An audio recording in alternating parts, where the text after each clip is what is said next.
दाऊद। मुकद्दस दाऊद यसी के बेटे थे। मुकद्दस दाऊद के 7 भाई थे। आप सुर्ख रंग, हसीन और खूबसूरत थे। समूएल नबी ने आपको मसा किया और खुदा की रूह आप पर थी। आपका ताल्लुक बैतलहम के इलाके से था। आप साज बजाने में उस्ताद, जबरदस्त सूरमा, जंगी मर्द और गुफ्तगू में साहिब तमीज थे और खुदामंद आपके साथ था। मुकद्दस दाऊद अपने बाप यसी की भेड़ बकरियां भी चराया करते थे और साउल बादशाह के यहाँ साज भी बजाया करते थे, मगर खुदा का मंसूबा उनके लिए कुछ और था। मुकद्दस दाऊद ने एक बहुत कद्दावर शख्स जाती जूलियत को कत्ल किया था, क्योंकि उसने खुदा की फजीहत की थी। और जूलियत को मारने के बाद औरतों ने साउल बादशाह से आपको ज्यादा लोगों को मारने वाला कहा, यानी आप ज्यादा ताकतवर साबित हुए, जिससे साउल बादशाह दाऊद के मुखालिफ हो गए और उन्हें बदगुमानी से देखने लगे। बहुत वक्त तक साउल बादशाह दाऊद को मारने की कोशिश करते रहे, मगर नाकाम रहे। मुकद्दस दाऊद ने इसके जवाब में कुछ भी नहीं किया। वो सिर्फ छुपते रहे और अपनी जान बचाते रहे, क्योंकि वो साउल बादशाह की इज्जत करते थे और वो ये जानते थे कि साउल बादशाह भी खुदा के ममसूह है। साउल बादशाह की वफात के बाद आपको इसराइल का बादशाह मुकर्रर किया जाता है। मुकद्दस दाऊद अहद के संदूक को यरूशलेम में लाते और इस दौरान वो नाचते और खुशी मनाते हैं। ये देखकर आपकी बीवी मीकल आपको हकीर जानती है। इस सबब से खुदा मीकल को सजा देते और उन्हें बे औलाद रखते हैं। बुजुर्ग दाऊद हैकल बनाना चाहते थे, मगर खुदा की ये मर्जी ना थी और खुदा ने उन्हें हैकल बनाने की इजाज़त ना दी और कहा कि तेरा बेटा खुदा के घर को बनाएगा। बाइबल मुकद्दस में दाऊद बादशाह के गुनाह का जिक्र मिलता है जो उनसे हुआ। उन्होंने हत्तियोरिया की बीवी बेरसबा से गुनाह किया और हत्तियोरिया को भी कत्ल कर दिया। इस सबब से खुदा उनसे नाराज हुआ और खुदा ने उन्हें सजा भी दी, और वो बेटा जो दाऊद और बेरसबा का था, खुदा ने उसे मार दिया।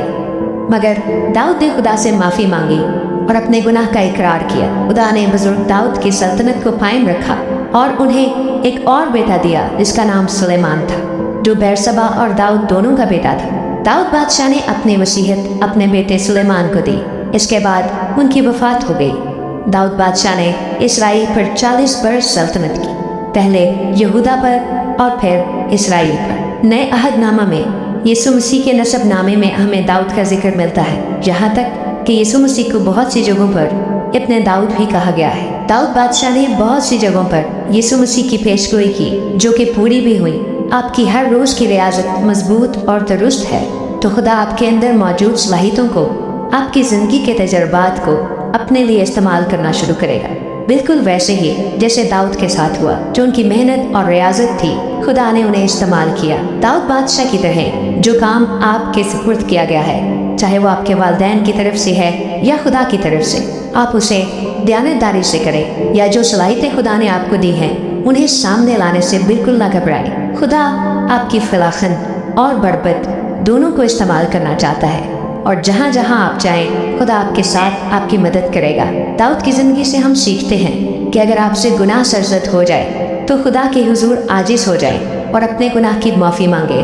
खुदा माफ़ करने में कादिर है। अपने इख्तियार को गलत तौर पर इस्तेमाल ना करें। खुदा ने आपको बरकत दी है और उस बरकत को आपकी नस्लों तक जारी रखना चाहता है। चरवाहे से बादशाह बनाना ये खुदा का काम है। आपका काम मेहनत करना है, और यीशु मसीह ने फरमाया कि जो थोड़े में दयानतदार है मैं उसे बहुत का मुख्तार बनाऊंगा। जिस तरह दाऊद भेड़ बकरियां चराने वाले थे, साज बजाने वाले थे, खुदा ने उन्हें बादशाह मुकर्रर किया। ना सिर्फ उन्हें बल्कि उनके बेटे को भी सल्तनत दी, और खुदा ने दाऊद से वादा किया उनकी सल्तनत का आसा कभी ना छूटेगा। और हम उनकी नस्ल में से यीशु मसीह को देखते हैं, जो इस दुनिया का बादशाह और सब बादशाहों का बादशाह है।